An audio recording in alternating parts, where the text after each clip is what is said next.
I almost made a huge mistake on this. Let me show you. I ordered some cool stuff for this project. Just got here. I got the silicone charcuterie board form. I got the matching acrylic template. And I got some mold release. The good stuff. I'm hoping this is going to help me with 3 problems.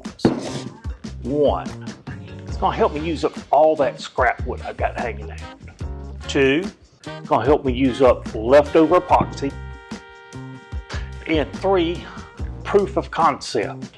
Like, do I want to put pistachio shells in epoxy? I do. I really do.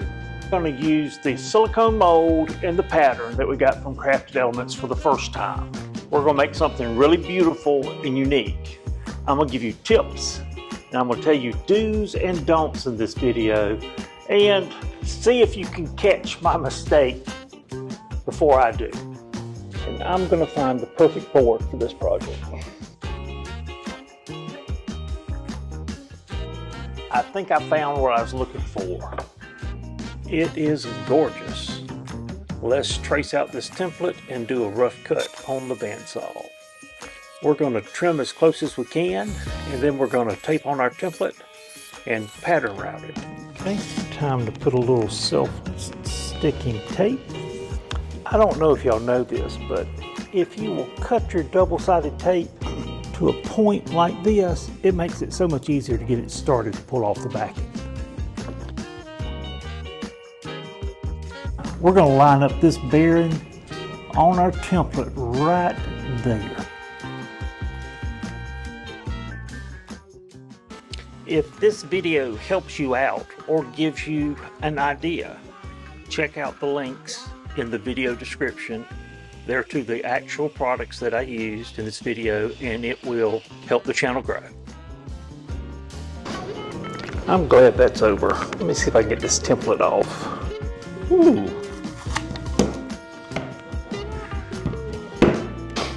It's not that I think I put too much tape. It just holds really good. And to be honest, I bought it because it had a cool name. Hippie Crafter with a peace sign. Good stuff. I like it. It's a little thin, but I really like the see-through aspect of it.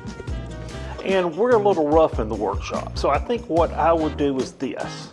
I would immediately make a couple copies in MDF. I've already butchered this one up a little bit with a razor knife.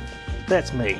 But if you're the kind of person that needs things to be pristine, I'd order 2. I think I'm gonna order another one actually. I've put it off as long as I can. I guess I got to read the instructions.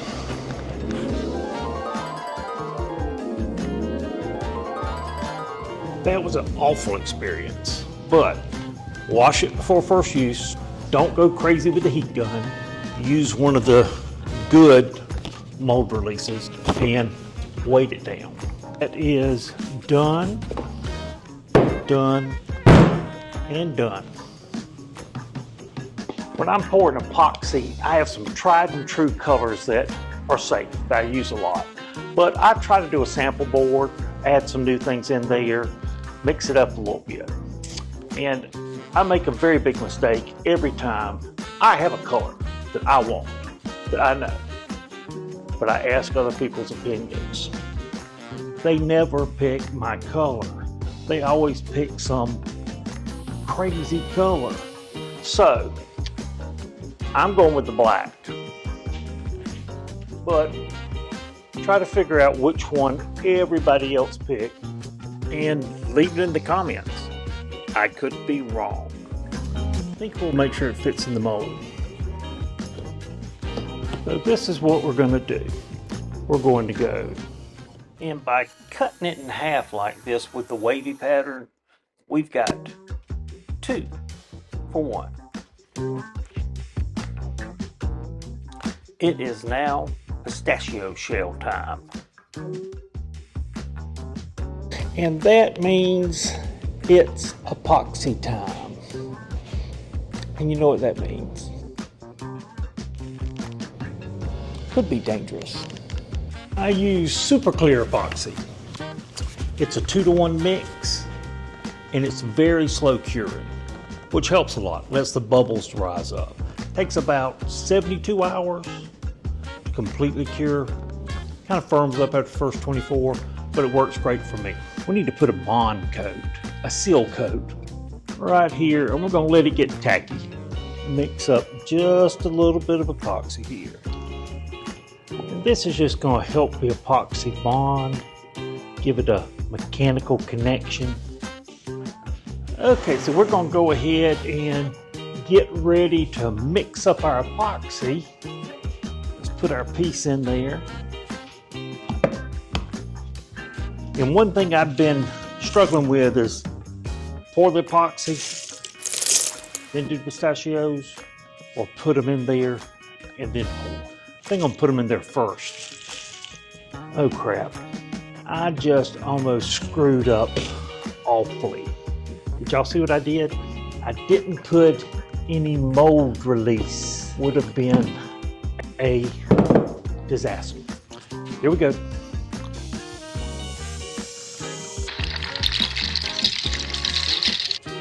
I did some handy dandy math, and turns out I need 32 ounces.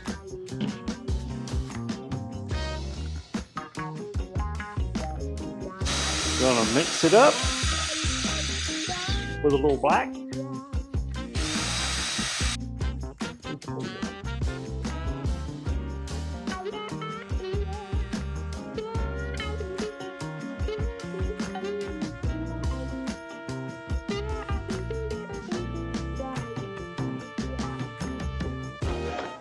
If you're into crazy projects with fun results, subscribe.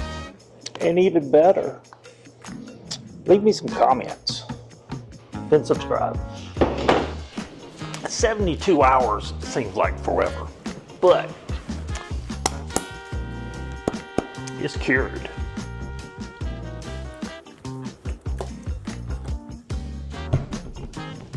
That was so stinking easy. Love it. I'm gonna go to my drum sander and just work it through there. Let's see what it does.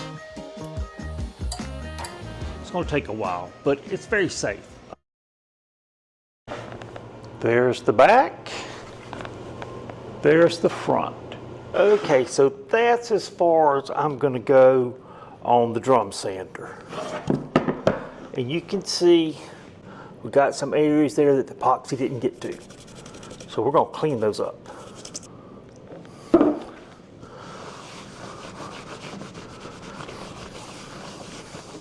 And look at this. It's perfect. Absolutely worth the price. I wish I'd done it sooner.